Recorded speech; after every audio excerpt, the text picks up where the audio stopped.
خاندان ہوتا ہے آپ کو پتا ہے کہ اس کی تشکیل ہوتی ہے وہ جو ہے میاں بیوی سے ہی ہوتی ہے. اور اگر ہم اس کو سوسیالوجی کے پوائنٹ آف ویو سے دیکھیں تو بنیاد ہوتی ہے ایک کسی بھی سوسائٹی کی ایک گھرانہ جو ہوتا ہے. اور کسی بھی گھرانے میں جو خوشحالی ہوتی ہے اور جو خوش آئند انرجی ہوتی ہے وہ ان دو وجود ماں اور باپ سے آتی ہے. ان کے آپس کے ریلیشن شپ سے آتی ہے. جس طرح سے اپنے عقلانیت کی بات کی, لاجک کی بات کی, ایموشنز کی بات کی, پہلی بات جو آ جاتی ہے اس میں وہ ایک دوسرے کو سمجھنے اور انڈرسٹینڈنگ کی ہوتی ہے. ایران میں تو یہ ہوتا ہے کہ پہلے آپ کو کلاسز اٹینڈ کرنی پڑتی ہیں ایک دوسرے کو سمجھنے کے حوالے سے, اور یہ بہت ہی اچھی بات ہے جو کہ ہمارے جو ہے انڈیا اور پاکستان میں نہیں ہوتا, جو کہ ہونا چاہیے اور بہت ہی ضروری ہے. اور سب سے پہلی بات جو ایک مضبوط گھرانے کی تشکیل اور ایک خوشائند گھرانے کی تشکیل میں ہوتی ہے وہ ان دونوں کے آپس کے جو ریلیشن شپ ہوتا ہے اور ان کے آپس میں سمجھنے, ایک دوسرے کو سمجھنے اور ایک دوسرے کو سپورٹ کرنے کا جو انوائرمنٹ ہوتا ہے اس سے آتی ہے.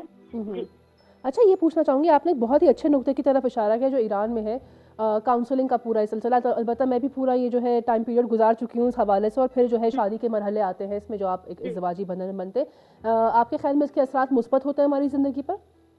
جی بالکل بالکل.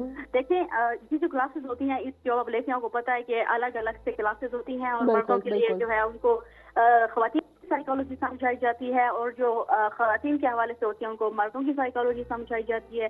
اس کے علاوہ ان کو جو ہماری نیڈز ہوتی ہیں وہ ایموشنل ہوں, وہ فزیکل ہوں, وہ ریلیشن شپ نیڈز ہوں, جو بھی ریکوائرمنٹس ہوتی ہیں ایک اچھا گھرانہ تشکیل دینے میں وہ یہاں سے شروع ہوتی ہیں. مسائل جو وہاں سے شروع ہوتے ہیں جب ہماری انڈرسٹینڈنگ ہی نہیں ہوتی, ہم جن سے مخالف کو سمجھنے کی کوشش نہیں کرتے, اور ان کی جو اپنی ایموشنل لینگویج ہوتی ہے, ان کا اپنا لاجک ہوتا ہے, ہمارا اپنا لاجک ہوتا ہے, تو یہ بہت ایک اچھا سلسلہ ہوگا اگر شروع ہو کہ ایک دوسرے کو سمجھنے کی. اور اسپیشلی کیونکہ ہمیں پتا ہے کہ فیمیل اور میل جو سائیکالوجی ہوتی ہے اس میں بہت زیادہ ڈفرینس ہوتا ہے جو کہ بہت سے مسائل کی جو ہے وہ بنیاد بنتا ہے. بالکل ایسے. اچھا, ایک سوال پوچھنا چاہوں گی آپ سے, وہ یہ کہ ہم دیکھتے ہیں کہ جہاں پر ایک گھرانہ جو ہے بہت خوشحال ہے, اوکے, ہر لحاظ سے جو ہے وہ ٹھیک ہے, دوسری طرف جو ہے وہ ایک ایسا گھرانہ ہے جہاں پر ہم دیکھتے ہیں کہ مشکلات اور پرابلمس ہیں. تو آیا یہ پرابلمس جو ایک گھر میں ہے, ایک گھرانے میں ہے, ایک فیملی میں ہے, ان کا اثر معاشرے پر پڑ سکتا ہے؟